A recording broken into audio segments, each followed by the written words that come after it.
All right, now we're talking about social psychology. Social psychology is the study of how groups and groups' behaviors affect the behavior of an individual. It's different from sociology. Sociology is looking at group behavior, whereas social psychology is looking at an individual's behavior and how the group is influencing that individual's behavior. We're going to talk basically about three different influences. One is the cognitive influence. One is the behavioral or emotional influence, and one is the sort of malevolence, the evil nature. The one bad apple can corrupt the group, or does the group corrupt the one good apple? And so we'll look at three different researchers: Solomon Asch, Stanley Milgram, and Phil Zimbardo. And those researchers cover these areas with some experiments that are very, very interesting. But before we get started with that, I'll tell you generally about what social psychology is. A definition might be the real, imagined, or implied presence of others' effect on an individual's behavior. So social psychology can even apply in situations like, say, where I'm here by myself, right? There can be some element or an effect of an implied presence of others in that there are trails, right? There are trails where people walk, where deer walk, where others walk, and that affects my sort of self-consciousness that other people might be out here walking on these trails, and I might be looking like some weirdo who's shooting a selfie for YouTube or something. I am doing that, but I'm teaching you for that very purpose. But the implied presence of others, no one's here. I'm by myself. And yet there is this societal pressure of the implied presence of another. I hear a helicopter right now. It's the sheriff's helicopter. Uh-oh. That's an implied presence of others too. You ever see a speed limit sign? And why don't you just drive as fast as you want to go anywhere? Many of you do. Stop it. That's bad for you. You can kill yourself and others. But the reason you don't is that there's an implied presence of a law enforcement officer who might write you a ticket, and it's going to cost you money, right? There's a judge who might throw you in jail if you're reckless driving or something. So you really want to be careful about those other things, and your perception of others is an important thing. So social psychology affects or investigates and tries to understand the effect that other people, whether they're present or not, have on you, right? It's my internal structures that say to me there are other people that might walk around and I might be embarrassed by recording a video while I'm out here. But there's really no one here. And if there was somebody here, how would that affect my ability to maintain my concentration on teaching you? How would that affect my perception of myself and how emotionally satisfied I was feeling at the particular time? All those things have to do with social psychology. Alport, who we talked about in the last chapter, was also a social psychologist. And he really had, and Hans Einzig was a social psychologist. And these people were studying the impacts of the group on the individual. Your perception of other people impact your behavior. And if they don't, you're a sociopath, right? If you're somebody who's only into your own behavior and only focus, or you might be an immature person, right? So we think of like the selfishness of like a baby. That's not a bad thing because the babies aren't wrong, right? They need the support when they're tiny infants, and we have to listen to them and take care of their needs. But as we grow older, we have to integrate ourselves into the group. We have to listen to the group. Social psychology cross-culturally has very different impacts as well, because here in the United States we have the perception of individualism, and that's a big boon for our society, our culture, but it also is a detriment to us in the way that we don't take direction from the group as well as, say, Oriental cultures, right? Our Occidental nature, Occidental meaning West, Oriental meaning from the East. That doesn't mean I'm a racist. But we have different cultural values, and we see individualism here in the Occidental side of human society as being more focused on individuals, and then does that change the social psychological impacts? What we see is, even though we're individualistic in our orientation, we are very susceptible to group dynamics. In fact, groupthink is something that a lot of people can get into, and it's sort of this way of not thinking, right? Group thinking is just allowing the group sort of narrative to stand for you, and to overcome some cognitive dissonance you might be feeling about a particular topic. You might use groupthink to sort of minimize the stress involved with having that cognitive dissonance. But the group can affect our behavior, and this was shown demonstratively in a cognitive sense, that it can even it can change your perceptions by a man named Solomon Asch. He did an experiment that was quite ingenious, and Solomon Asch's experiment used Confederates. Again, not racist people, but people who knew what was happening, and that's what a Confederate is in an experiment like this. But they appeared to be people who were being experimented upon. They appeared to be the ones who were subjects of the experiment, or we call them participants now, they called them subjects then. But you'd have a group of, say, 5 people sitting around a table, and 4 of those 5 people were actually in on it. They were in on the experiment, and they knew what Solomon Asch was doing, and they were instructed to act a part, right, to behave in a certain way. And so here's the scenario. Asch put up 3 lines, A, B, and C. You've probably seen this, it's in your book. And then a reference line. It says, okay, see this reference line. Which one of those lines, A, B, or C, is the same length as this reference line? And they started with the Confederates answering first. They would say, okay, you answer. And so the person would say, let's say that this is the line, and here's 3 lines, right? Which one of these is like the other? Obviously, my index fingers are the same length. Here, I'll do this one, that way it's demonstrative. But A, B, and C, you're looking at it and you're thinking, oh, obviously A is the same as the reference line. Well, what ended up happening was the Confederates, instead of saying A, they would say B. And the person who's actually not in on the experiment, the one who was being experimented upon, they immediately, as soon as they hear the person say the wrong thing, I mean, it's a simple cognitive task to see which line is the same as the other. It's not difficult. But what starts happening in that person's mind is they start to rationalize and think, maybe that person's wrong, Probably they thought, no, they're wrong, they got it wrong, I'll get it right, I know it's A. But then the next person in the line, right, they're the last person, the one who's being experimented upon is going to answer last. And the next person says, it's B. Again, blows the mind of the participant in this experiment. They go, no, it's not B, it's A. And that's what they're thinking in their mind. They're not saying this because it's socially inappropriate to answer out of turn. These are probably college students who are being experimented upon, the white rats of psychology. And they're having a lot of struggles. This is a stress-inducing environment because 2 people have now said B when clearly the answer, that the reference line is the same length as A. Well, the 3rd person answers B as well. And the 4th person answers B as well. By this time, the actual person, the participant in the experiment, is thinking, I must have missed something. I must be the one who's wrong. I must be the one who is not considering what was said. I may have missed some instructions, right? They try to rationalize in their mind why these 4 other people have answered incorrectly. And it really is a struggle for that person. And so it's causing a lot of turmoil in their brain. And so what do?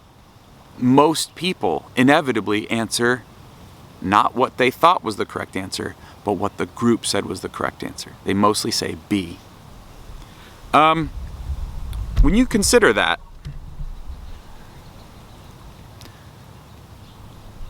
that's our tendency, is to be influenced by what the group's answer is rather than our own answer, there's some real problems with that. There's some real danger in that.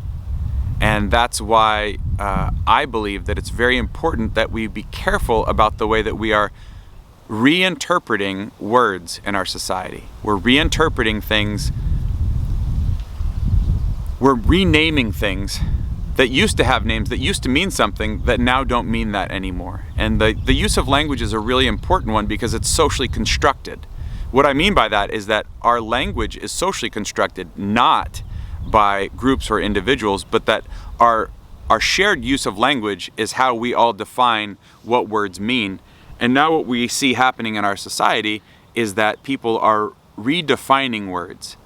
And that's problematic in that we all start saying one thing is another that it didn't mean before, and now we're implicating and indicting people based on that redefinition of words. So, social psychology, Solomon Asch, and his cognitive experimentation in conformity, showing that people would conform to the group, that they would go against their own experiential perceptions, their subjective experience of the world, and that they would defer to the group's answer rather than their own individual answer. Again, there were people, probably like me, who are the sort of contrarians that go, nope, it's A. And that's good in a sense, and that's bad in a sense. It's good in the sense that oftentimes we need to critique the group's answers as a check to see if the group's correct. But other times that can be bad. And so you see why people have developed this sense of deferring to the group's answer, because it allows for social cohesion and it allows for a connectedness to others. If you say it's A and everybody else is saying it's B, you look like the crazy one. And that's something that people really want to avoid. That's a tense, stress-inducing environment when you are the naysayer. It's difficult. But we'll see in the next experiments why it's important that there are people who are willing to go against that particular proclivity humans have, which is to defer to the group rather than to answer as their individual subjective experience tells them. So that's Solomon Asch's experiment on conformity and how people will conform to the group based on even against their own subjective opinions. See, social psychology, how our groups are affecting our own perceptions is not just one thing, because what we'll see in the next segment is that it even affects our behaviors. When we talk about Stanley Milgram and we see how his experiment displayed that humans' behaviors are not about their own, that they are subjected to attributions of others. Okay, another aspect of social psychology is how poorly we as humans look at others' behavior. And so we often blame, the victims. Now, that's just an element of what we do. It's not the totality of it, and why we do it is for different reasons. So let's look at these different aspects of why we make attribution errors or why we're biased. The first and the probably most famous of these attribution biases is something called the fundamental attribution error. Now, when you think about the fundamental attribution error, you have to understand that your perspective is a subjective one. And while this is our proclivity, our natural reaction is to do this, you can overcome it. If you're looking at my videos and you're like, I'm so bored by these videos, you might be thinking to yourself, this guy's a really boring video creator. Instead, what you're doing is you're putting the blame on your boredom on me, rather than saying that there's multiple things that could be causing your boredom. It could be you have to take online classes this semester. It could be that you are struggling to make good choices and I'm a bad video maker, right? It's not just that, but we put this fundamental attribution on error and we say that other person's a bad video maker. You might be thinking that, but it might just be that maybe I make great videos in other settings, but this setting I'm struggling in. So it might be a contextual thing for me. It's not necessarily I'm a bad video maker. It's just that what you're seeing now, you're attributing a characteristic to me that is unfair given the contextual circumstances. and you're making it a personal one, like he's always that way. That's the fundamental attribution error. That's the way we think. But then when something bad happens to us, when we think of, think of a bad grade on a test, we go, that was a bad test. Not, I didn't adequately prepare for that test, or I don't understand this topic as well as I should. We don't make those claims about our own frailties, and that's natural, right? You, however, can learn to embrace your frailties, because learning to be in error is the true way of scholarship, is that you're just finding out how many ways, that famous Alexander Graham Bell, I didn't just go out and discover the way to make that filament incandescent bulb. I found 2,000 ways not to do it. And so he was really okay with his errors. And he wasn't saying, I can't ever do it, or I don't have the personal characteristics to do it. But he had the fortitude and the perseverance that allowed him to look wholeheartedly at his errors and learn from them, right? So he didn't do the same mistakes again. The book uses the idea of the self-serving bias, but I think it's the flip side of the fundamental attribution error, that when something bad happens to us, we blame others, or we blame the context rather than blaming our personal characteristics. And when we see others make errors, we blame them personally rather than their context, right? We make excuses for ourselves based on saying it wasn't, we lost that game because, we just were tired today. Or it was just the context that we worked too hard yesterday in practice. Not that the other team was better than you. And that's something that people have a natural tendency to do. There's also the just world hypothesis, which gives us a bias towards others who are suffering, who are encountering opposition and victimization.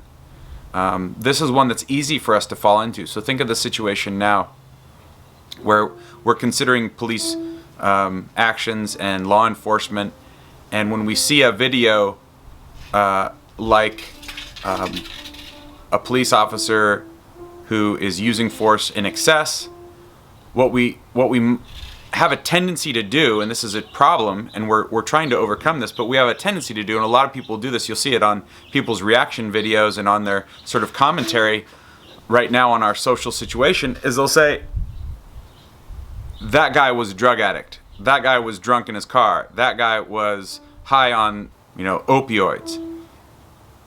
They'll say he suffered because he was doing the wrong thing. That doesn't necessarily negate the fact that bad things happen when you do bad things more often. You're gonna have more encounters with the cops if you are driving drunk than you will if you don't drive drunk. So see, that's why the problem with this is that it's actually true in some extent, but what we do is we wholesale buy the farm on that bad thing happened to that person because they did bad things, right? This just world hypothesis says if you did good things, that bad thing wouldn't happen to you, that's juvenile. It's wishful thinking, and it's just not a reality. So understand that the just world hypothesis, it leads us towards a bias of understanding when bad things happen to people, we have a tendency to think they must have been implicated in it. We're learning as a society to guard against that tendency, right? When we hear things like people saying, don't blame the victim, that's part of what we do in blaming the victim. We might not be blaming them, but we're trying to justify why they were in a scenario to be victimized. I actually think it's a really good thing to do, is to think, what did the victim do that led them to be in a position that they were more likely to be victimized? That's not blaming the victim. That's actually using research about people's behaviors and scenarios and contexts to help people be more safe. But it takes an attitude adjustment where you stop using this just world hypothesis and you begin to inspect the social scenario in which the choices made by that person led them towards a circumstance that made them more likely, whereas are there something that people could do or learn from this terrible thing where the person was victimized by an offender so that people aren't victimized in the future? And then also, there's the false consensus effect, and that's the idea that you fail to appreciate that the actor doesn't have the same emotional or behavioral reaction that you do. And this is, again, between our subjective point of view and somebody else's. We miss them. We miss their perspective, and we insert our own. We project our own into it, suggesting that there's a consensus behind it, and there really is not.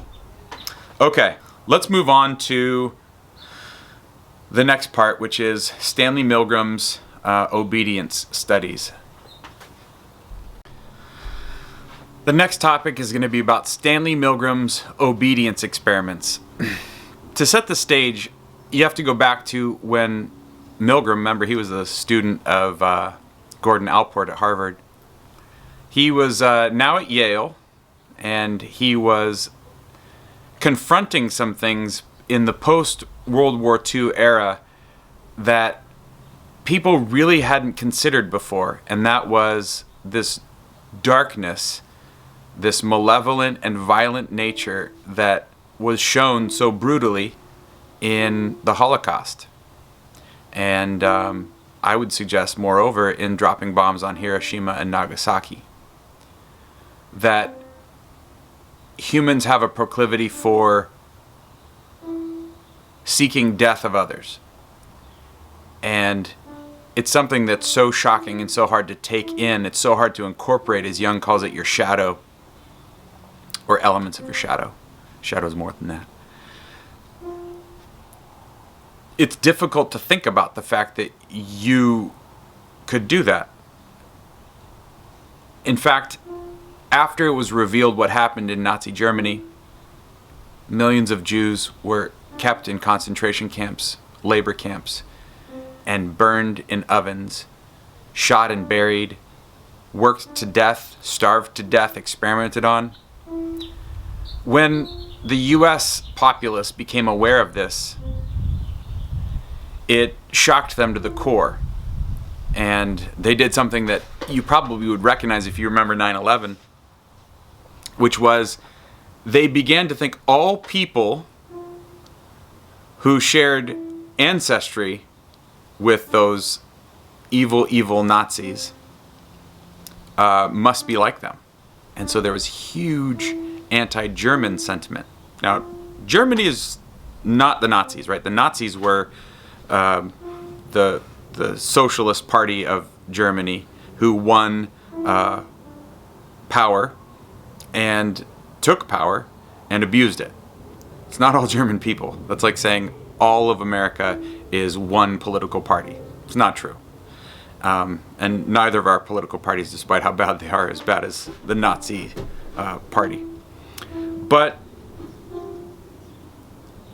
it was difficult for Americans to understand how German people could even allow that to happen. If you ever saw Steven Spielberg's movie Schindler's List, it's about a man who is not Jewish, but he's an absolute hero, and he allowed for his resources and assets to be deployed to save many Jewish people from the concentration camps and inevitable death at the hands of the Nazis. So people started to discriminate against German folks. People dropped their German names, right? They changed their names to not be German. They stopped talking about their German ancestry. It became very unpopular to be German because of the association with that. And Stanley Milgram became interested in how could seemingly good people, the Germans, fall victim to the Nazi Party and then comply with their evil, malevolent, violent, aggressive behaviors and requests. You know, most people like to think that they'd be Schindler in that scenario. But that wasn't what happened for most people. Most people were complicit or didn't speak out against the evils than the atrocities that occurred in the Holocaust. That's something to note. And Milgram set out to experiment on Americans to see, were we susceptible to the same things? That's the scenario that this sets up. So he's at Yale, that's in New Haven, Connecticut, my wife's home state. And actually, she was born, I think, in New Haven Hospital, in Yale's hospital in New Haven. So he sends out an advertisement in the newspaper. That's how they did it in the day, to sort of gather interest in participating in a study. And he had a bunch of subjects come in. He employed a similar strategy that Solomon Asch had employed with Confederates, but in this situation, he just had one person with the subject who was being experimented upon. And he set up a scenario where he said that they were testing punishment's effect on learning. And so here's the scenario. He has this person who doesn't know what's happening come into the lab and meet another person they think is also in the experiment, but that person's just an actor.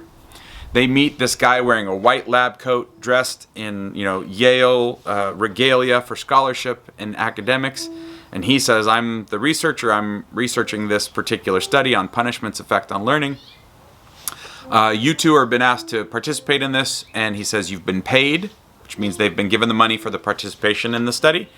And he says, you can leave at any time. And which is good. We'll see why later. But then what he says is, let's randomize you. Let's make one of you the teacher and one of you the learner. And so it's not random, it's a trick. And they basically, the actor says, oh, I'll be the learner, picks out, draws a name out of a hat, says, oh, I'm the learner. And both of the little pieces of paper in the hat said teacher. So that regardless of whether they experimented upon subject picked either of them, it would still say teacher. Remember, this person's being experimented upon. The other person's an actor who's pretending to be experimented upon. Then the professor, also an actor, takes them into a side room and hooks up the learner, who's an actor, to electrodes and puts contact paste on here and hooks them up and clasps their arms down and straps them in a chair and allows them to use their fingers to respond by pushing these buttons on some sort of a console, has a microphone in front of them, and then shuts the door and takes the teacher, this is the real person being experimented on, back to what looks like this giant mechanistic box with a bunch of levers on it. And he explains to the person who's being experimented upon, remember, they think they're being a teacher, that they're going to read a list of word pairs to the person in the other room via a microphone that goes over to a console and a speaker in the other room. And they'll say word pairs like cup, ball, girl, dog, lime, apple. And then what they're going to have to do is reread that list and say cup. And then the learner is going to have to say the word that goes with cup, ball, or girl. And then the learner will have to say dog, right? That's the word that's paired together. This is sort of the memory. And then the professor, again, an actor who's pretending to be a researcher, says if they miss and you say lime and they say orange, which is incorrect, you have to push this switch, which is going to apply electric shock to them. You saw them hooked up in the other room, and it'll start off at this level, and you push this and it shocks them as the punishment for missing. We want to see if that punishment affects their learning. And with each successive miss, you just go up one level to the next level of shock, which it shows on there the number of volts that are being applied during these shocks. And the teacher sits down at the console and begins reading the list of words and then begins to shock when they miss. Remember, this is all pre-recorded. No one actually got shocked in the experiment for missing words. This was a setup. The teacher was the one being experimented upon. And what we found in people's behavior in this scenario was not something that researchers expected, was not something that experts in the field, not something that psychiatrists who had been polled before this study was conducted. Milgram went around to a bunch of psychiatrists and said, hey, here's my experimental setup. How many of these people do you think will continue to shock the person up until the very last shock button? And most psychiatrists said, look, there's only 2% of people might be sociopaths so much that they would do that. So, less than 1% of your subjects are going to shock all the way up to the highest level, right? That would just be evil and malevolent to inflict that amount of pain on some random person for a non-trivial thing, right? Or for a trivial thing, like learning words in an experiment at Yale. And the psychiatrist predicted that very, very few, less than 1%, would shock all the way to the end. And what devastated people was that despite the recorded actor's voice screaming out in pain and agony, asking for relief, asking to be let out, people continued to shock and continue to shock. Most people continued to do something that they thought was harming another person. Now you might ask yourself, well, why did they do it? Why did they do that? Well, the researcher, the actor who's playing a researcher in the room, continued to say authoritative sentences, phrases to them when they would protest, when the teacher would say, hey, it sounds like he's hurt in there. We should go check on him.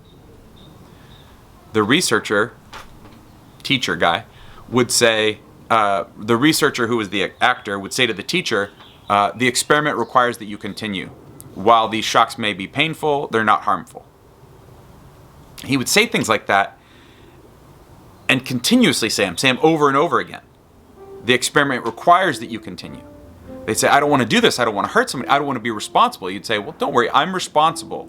The experiment requires that you continue. Well, what if something happens to that one? I'm responsible if something happens to them. You keep on keeping on. And what we found in this experiment is that we are compliant and obedient to authority figures. That actor playing a researcher really had no academic appointment at Yale, really wasn't some sort of eminent authority figure, but our perception. I say our because this experiment has been redone in more recent times. Even though people know about it, we're able to do this experiment and find that people still have a predilection towards following orders. Most of us we'd like to think that we would say no. Most of us would like to think we'd be Schindler. Most of us would have been the Nazi guards, either actively involved or complicit in what happened. A book that was published later, snuck out of the Soviet USSR, Soviet Union, by Solzhenitsyn, really cataloged the complicity that most people faced when they were having the oppressive fascist government, the socialist government, inform on people and disappear people and send people out to these work camps in a different scenario than the Nazis, but not too dissimilar. And most of us like to think that we would stand up and protect people who are vulnerable, who are needing protection, and these experiments tell us we won't.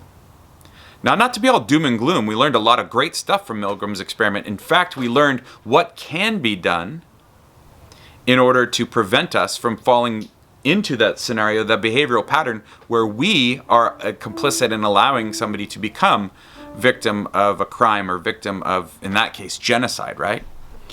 And Milgram's experiment showed a couple things. He didn't just do it with one teacher and one learner. Sometimes he ran the experiment where he would have two teachers. And if there was two teachers and any dissent was made manifest in the room, was allowed to continue, people would stop. They'd say, nope, I'm not doing this anymore. If one other person in the room said, I don't want to hurt this person, I don't want to continue. Remember, nobody was hurt. Well, that's not true. The people who were being experimented upon were hurt because of their internal struggle, right? The cognitive dissonance they experienced of, it's wrong to hurt another person, and I'm being told by an authority figure to do so, right? I'm being commanded to obey this illegal order. What we learned from it is that if there's a dissenter, if there's an element of dissent, that allows most people to get a perspective on it that they don't have, and to not comply and not to be obedient, but to say, I'm done with this. I am not going to participate in an experiment where I'm harming another individual. I won't do it. Most of us, when we're by ourselves, and I say us because this applies to us and it's been replicated, again, the same similar findings, not the same, but similar findings about the vast majority of people are going to comply and obey the instructions of these researchers, even though they think they're harming another person. Now, it gets bad. In the end of the recordings that the actor did, the actor screams and then stops responding. They hear a thud from the other room, and then they get no more responses from the learner. The experimenter presses the teacher and tells them continue to apply shocks if they don't respond. If you think about that, if you're in the teacher's situation, your perception is the person there is either incapacitated, unconscious, or dead. And we don't like to think that we would do this. And yet this experiment shows us we're susceptible to this type of scenario. We need to be vigilant against it. We need to be able to speak up when we find ourselves in a situation where the authority is saying something that is unethical, something that is immoral, something that violates our basic understanding of human value, dignity, and worth. And I really do think that our society has learned from these experiments that we have proclivity towards this malevolence, that we have this individual nature inside of us that will do harm. Not that we want to. It's not that people are, as a base, evil, but they have evil potentiality within them. And the scenario of that obedience to the authority figure is what Milgram really figured out can bring it out very easily, and it's difficult to combat. So how do we combat it? Dissent. How do we dissent? We try to make sure that we speak up and we tell others when we find something to be immoral, when we find something to be unethical, that we say it so that other people know that that's a thought other people are having. That is a very helpful way to ensure that we don't fall victim to the same type of human natural behavior, which is to obey authority despite the fact that it violates our own ethical guidelines. If you don't know about the fact that humans do this, if you disagree with me that good, ordinary men could do this, go read the book Ordinary Men. If you don't believe that good, ordinary people could do this, go look at Milei's massacre. Go look at atrocities in war and ask yourself, wow, is it just that all those guys got together and we're all just terrible, evil individuals? Or is there something else that's influencing it at play? And how do we guide ourselves so that we don't fall victim to that same human natural behavior? I listened to a podcast and it was talking about even people who are trained to do this can fall victim to it, who are trained to make sure that they don't violate the sort of standards, the Geneva Convention standards for prisoners of war and whatnot. When we look at things, the people who have been trained, they've received actual instruction on how not to fall victim to this, still sometimes can. And that leads us to Phil Zimbardo's work and the Stanford prison. Sorry for all the air quotes. So, Phil Zimbardo and the Stanford prison experiment. This is a classic study in psychology that was conducted by Phil Zimbardo at Stanford in the early 70s. He was having his own sort of existential crisis and trying to figure out the age-old question of whether the fundamental attribution error is right in some sense, right? So he was trying to say, could you take good people and corrupt them? Or are they just good? So what he did was it's a classic story, and I'll probably have you guys watch Quiet Rage for the video on this. But I'll just describe it briefly. He took normal college students and asked them to volunteer. He was paying them, and he divided them equally into two groups. One group he randomly selected to be the prisoners, and one group he randomly selected to be the guards. Again, they all came from the same group, and he surveyed them and made sure that they did not have sort of any form of underlying psychopathology by asking them if they had treatment by physicians or therapists for mental disorders, right? So he screened them out. These are normal college-age students at Stanford. Half of them get arbitrarily selected to be a prisoner. Half of them arbitrarily get selected to be a guard.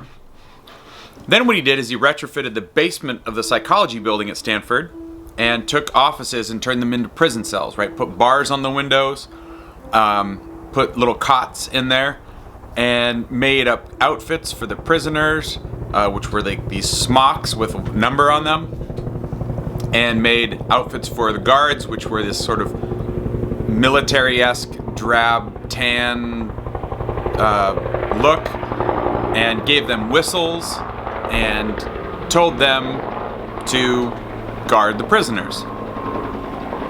What ended up happening, and he put closed circuit cameras around the entire experiment, so he recorded all this. He had tons and tons of recording of this experiment as it happened. And what happened after that was really interesting. Everything went totally normally. The prisoners were taken, their possessions were taken away, they were given these clothes, and they put on these little hair nets and walked into the cells and sat there for a while. Sooner than later, however, things really started to go awry, and the guards started to treat the prisoners sadistically, and the prisoners started to revolt and rebel against the authority. Now, what's super interesting about this is that these prisoners were not prisoners. These guards were not guards. They were all just normal people. All that was happening was that they were in a situation where they were told, you're a prisoner, you're a guard. They were given the implements of it. None of those boys had committed crimes. None of them had undergone law enforcement training. And yet what they enacted was a really evil, malevolent, sadistic environment. And people were hurt. Not physically. The guards were told not to hit them, but they made them do demeaning tasks. They made them dehumanize themselves. They made them do disgusting things. And so, not all wounds. Okay, where was I? The battery on the camera died. So Zimbardo takes these normal college students and assigns them to randomly be a prisoner or a guard. Everything goes smoothly initially, but then guards fall into a very sadistic way of treating the prisoners poorly. The prisoners revolt and are very rude and disrespectful to their fellow experimentees, right? And this is all caught on tape. Zimbardo's loving it, right? He's also playing the role of the Stanford prison warden. And so some of these prisoners undergo some real psychological issues, and he actually releases one of them and gets an alternate to come in and be another prisoner. And there's all sorts of drama going around, and there's going to be an attempt to escape, and the one who was let out, he's going to try and get friends and family to come liberate the prisoners. And these boys really fell victim to playing the part and believing it, doing method acting, so to speak. They were really experiencing pain and trauma and sadistic, evil behaviors on all sides, including Zimbardo. In fact, his graduate student came in to his office, and she looked at what was happening, and they were making the prisoners scrub toilets with their toothbrushes. That's what the prisoners were making, the prison guards were making the prisoners do. And she basically said to him, you've lost perspective. You're hurting people, and that's wrong. Stop it. And he was supposed to do this experiment for a long time, and he cut it short because he realized, oh, yeah, I kind of got wrapped up in this. I started playing my role too much as the prison warden, right? Trying to make this work. He had investment in all of this effort and assets, and it was his work. And he was really wrapped up in it working, and it was working, and he thought it was fantastic. But then he didn't realize, maybe he did realize, but he neglected the fact that he was hurting people. And so when she came in and sort of alighted him to that reality, he shut down the experiment. And then he later married that same lady, his graduate student. It's weird how that happens in graduate school. A little unethical. But hey, love knows no bounds, right? So that's Zimbardo's experiment. He became probably the most famous psychologist, living psychologist. He became the president of the APA, the American Psychological Association. He wrote, he directed and promoted this film that you guys will watch, Quiet Rage, and he wrote a book called The Lucifer Effect when we started to see what was happening in the Abu Ghraib prison, where prisoners of war that were taken by American forces were treated horrifically and were abused and harassed in ways that totally violated the Geneva Convention or any just sense of rationally treating another human being. They did really terrible things to these prisoners of war. And his book, The Lucifer Effect, really dialogues about how people have this propensity towards evil behavior in a bad context, right? So he explains in The Lucifer Effect that, look, you're sending 18-year-old, 19-year-old boys and girls to a foreign country. They've never been out of the country. They've barely been out of their parents' house, barely through basic training. You're sending them to a foreign country and telling them to be in charge of people that you're telling them are going to kill them and are terrorists and have done all this horrible stuff. The context they're in isn't the best one for an 18-year-old who now is given this massive authority of imprisoning another human being. It's not a good context for them to be in. It's not a good context for anybody, even the most veteran, wise person around. It's a difficult situation. So to expect them to just be perfect in that is really unfounded. And The Lucifer Effect became a big hit. He went on all the Today Show and Oprah and all that stuff. And Zimbardo became the most famous psychologist, I think. I think he's the most famous one. Maybe Jordan Peterson's more famous than him now, but he was big time for a long time. Also, he used to give a scholarship every year at my previous, the university I taught at in New York, Brooklyn College. That's where he went, and he would come back and give a scholarship to students in the psychology department that were deserving from an academic standpoint. So that was a pretty cool thing to. But there's definitely some elements of self-aggrandizement. I think he would be a good politician. How about that? All right, so that's Zimbardo and Milgram and Ash, and those are the 3 experiments I wanted to talk about with social psychology. Next, we'll talk about some other more practical and applications of social psychology, like how to win friends and influence people. Okay, how do we influence people? Now, a lot of people out there think that they're some sort of a social media influencer. But the real question is, do they actually get anybody to do something? People that are really in this scenario are actually like salespeople, right? Rather than being, PewDiePie, somebody who have millions of viewers watch that person. But really, do you do anything differently because PewDiePie said to? That's the question. When the rubber meets the road in this scenario between influence and persuasion, can you get the sale, right? Can you finally make that person change their behavior? And especially in a marketing and an economic sense, can you make them put their money, their labor towards something that you have dictated that they do? This is the real influence and persuasion that we see. Some of the persuasion that we see is happening right now in the media is like trying to convince others of your belief system, which I've always felt like trying to convince people of a belief system is foolhardy in and of itself, because by nature of belief it means that it's an unquestioned statement about reality that you can't substantiate. If you try to convince somebody of facts, that's a separate one. But people have been confusing what is a reliable and valid form of factual information these days. So we should look at how people have used marketing and psychological strategies to persuade others. What do they do? One of the interesting things is in the field of charitable donations, it's been very clear that if you have a narrative story about a single person who would be helped by whatever contribution you are seeking, people are far more generous.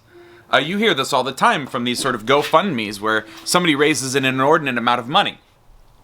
Whereas if you say, there's a global problem and we need money for it, the people have zero connection to the globalness of that problem, despite the fact that they have the internet and they can read all the newspapers from around the world, but they're not going to be likely to say donate charitably to an organization that says we're going to end world hunger.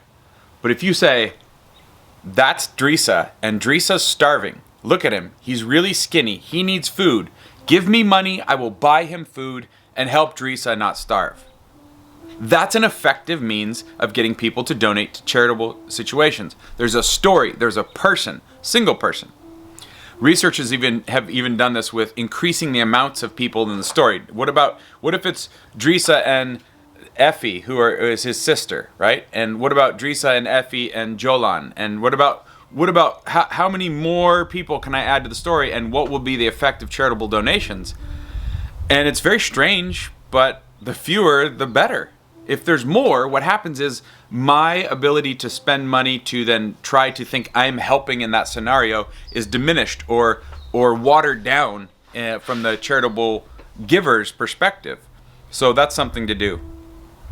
You've seen this, it's really interesting these days trying to convince people to wear masks. Number one, I see almost everybody wearing masks when I go out. I go out rarely, but when I do go out, most people are complying. It's rare that they're not. So there's a whole narrative about people not wearing masks. And so there's this media campaign on how to convince people to wear masks. And you know what they did? They went to Ellen DeGeneres, and they went to Tom Hanks, and they went to famous people and said, these people are a source that will be trusted.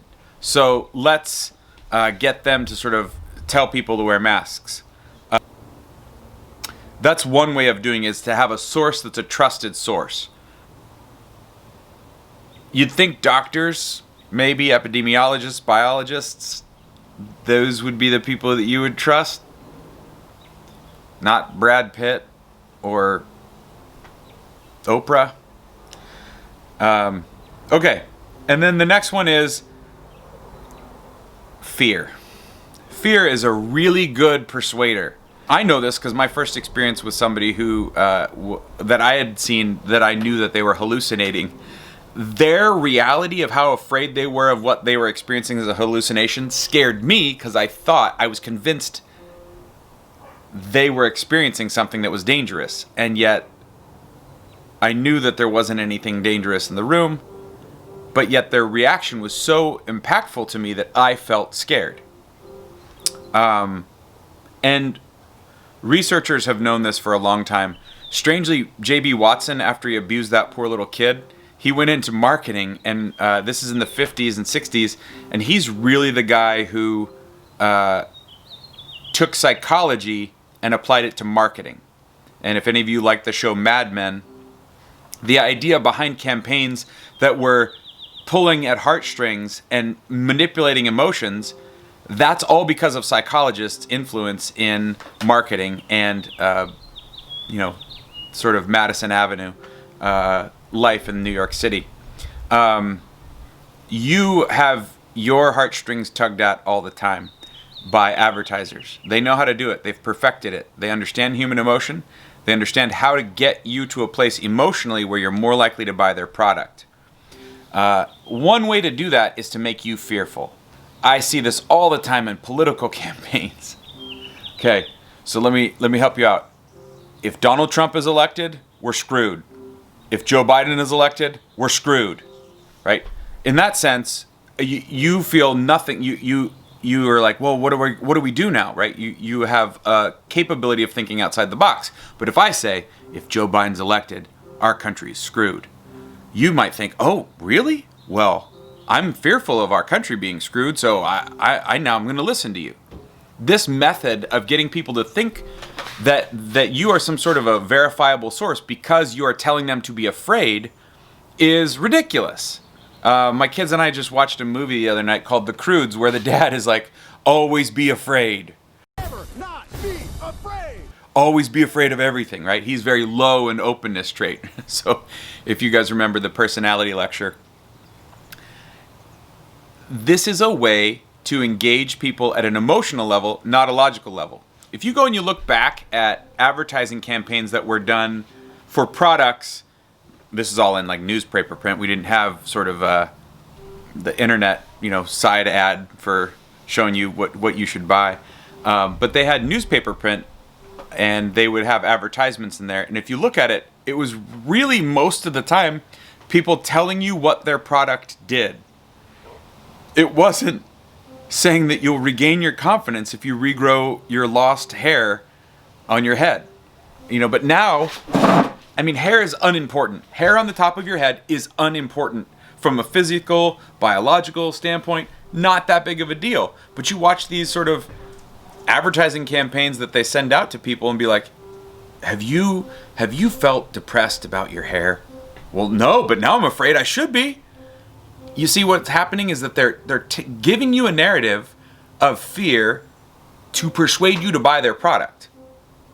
It's not like, there are aliens that are abducting only bald people. They don't have something so ridiculous like that. They persuade you with a fear that is palatable for you.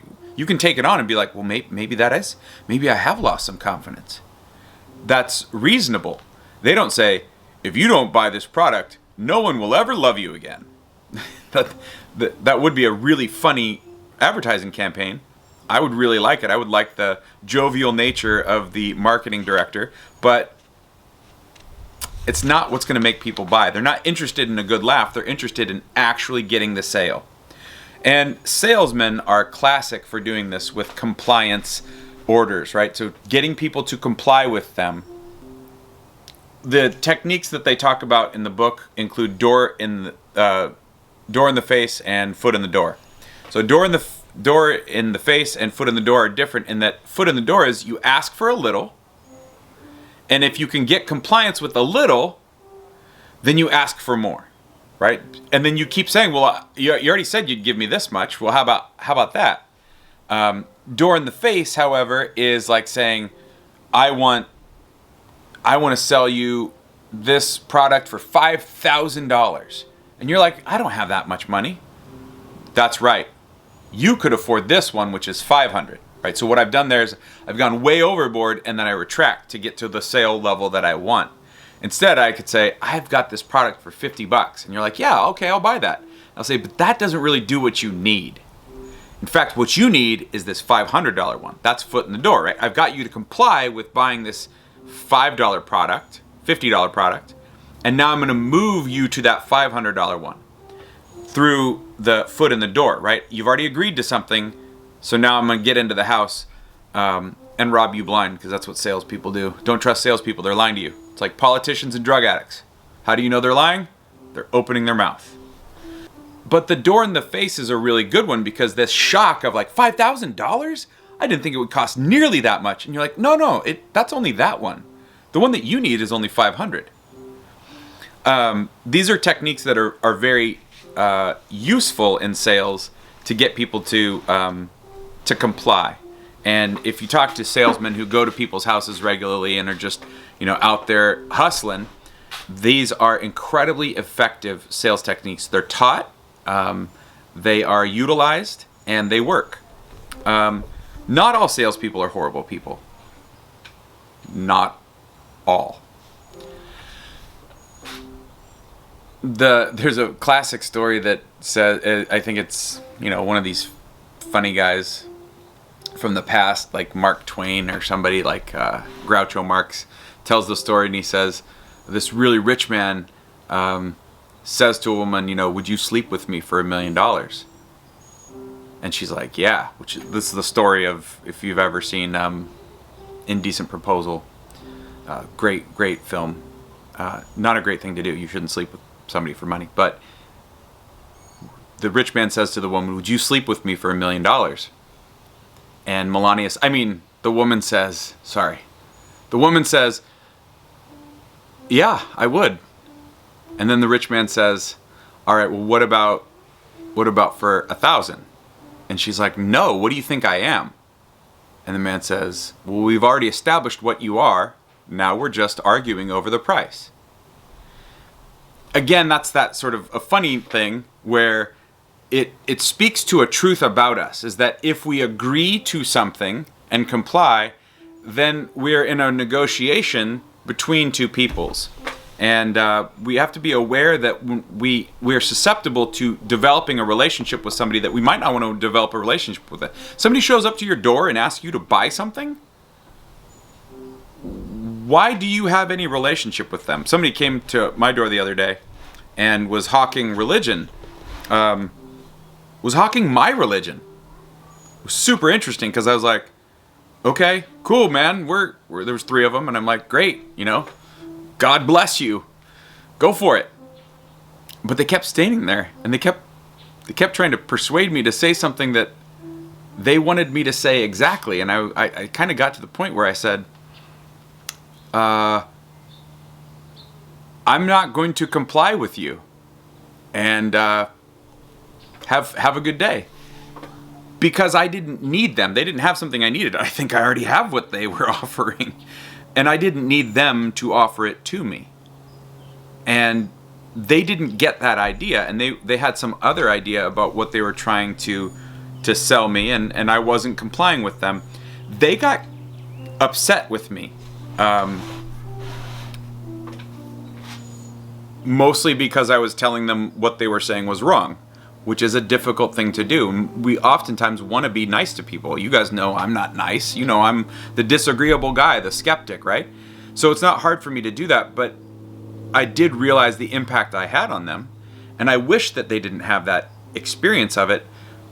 But the alternative is that I then spend my time and their time doing something that's ineffective or not related to the authenticity with which we do it. So we have to be careful about our compliance, about our agreeableness, and about how we allow people to bring information to us. If you think about this, these are all sales techniques that were done from door to door, that were established in early marketing campaigns in Madison Avenue in New York City by some psychologists like J.B. Watson, who were extremely successful at getting products to market and getting a huge market share.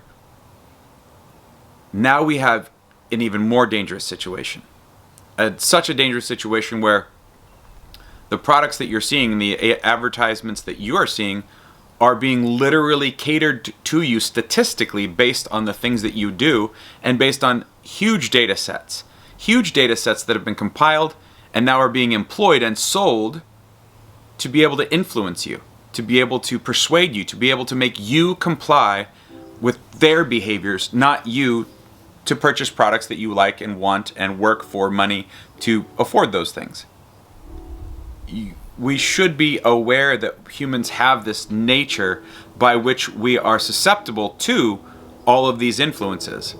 But once we have that, it is imperative that we employ that knowledge in a way towards our ends that we have, towards the goals and meaning that we're seeking, rather than being led down that primrose path.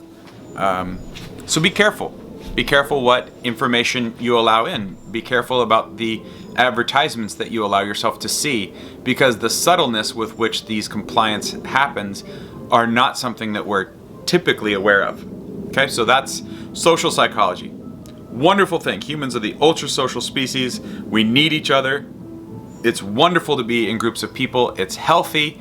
But also there are some things to be aware of, and how we influence each other and how we don't recognize that influence about what we do and say to each other can be very impactful. So I hope you enjoyed studying social psychology.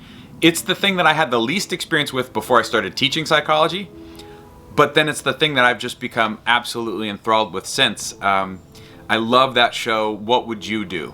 And it's John Quinones, right? He goes around and puts people in these scenarios, just like the experiments that I told you about in this book, in the chapter.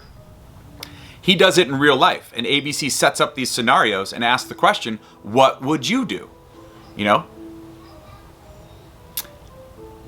It's shocking, it's revealing, and again, it's produced TV, so you can't necessarily take it as gospel truth, but it's certainly entertaining. So go check out some of those What Would You Do shows. They really reveal some things about human nature that are counterintuitive because of our social psychological principles. All right, we're getting near the end here, so get ready for the good stuff. We're going to talk about The next chapter is going to be all about stress, which I think is the most applicable chapter in the book to all of you out there.